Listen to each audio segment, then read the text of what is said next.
For high school, kids actually built a rocket, and they even managed to launch it. But just their luck, the rocket landed in the woods and started a fire. Homer and his buddies got grilled by the cops and were forced to shut down their experiments. But trouble didn't stop there. That same night, the town's coal mine had an accident. Something went wrong underground, and a worker died right then and there. Homer's dad got seriously hurt trying to save people. Their mom told the two brothers that someone had to step up and take over their dad's job to keep the family afloat. The older brother, being the eldest, decided to quit school and fill in for their dad. But he just scored a full-ride scholarship to college. If he dropped out, he'd lose his shot at a better life. Homer knew he had to step up and take the weight. I work in a mine.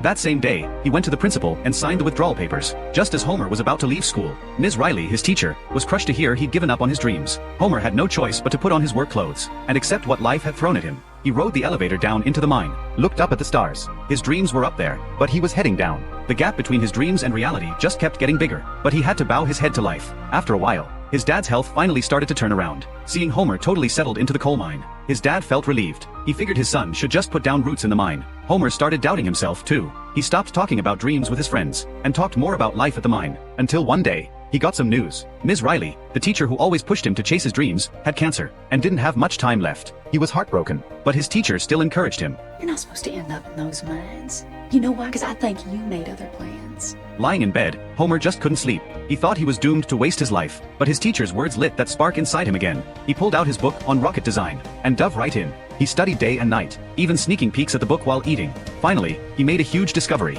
He found the class brain, and together they figured out that the forest fire wasn't actually caused by their rocket. They grabbed a ruler and measured everything out, and finally tracked down the missing rocket remains. Right there. They went to the school, but the principal still didn't buy it, saying a single rocket remnant didn't prove anything. Faced with the principal's doubts, Homer just walked up to the board and started doing the math, factoring in every possible variable. Their rocket could only have landed 2 miles from the launch site, tops, but the fire was 5 miles away. The principal was finally convinced That ain't a rocket at all.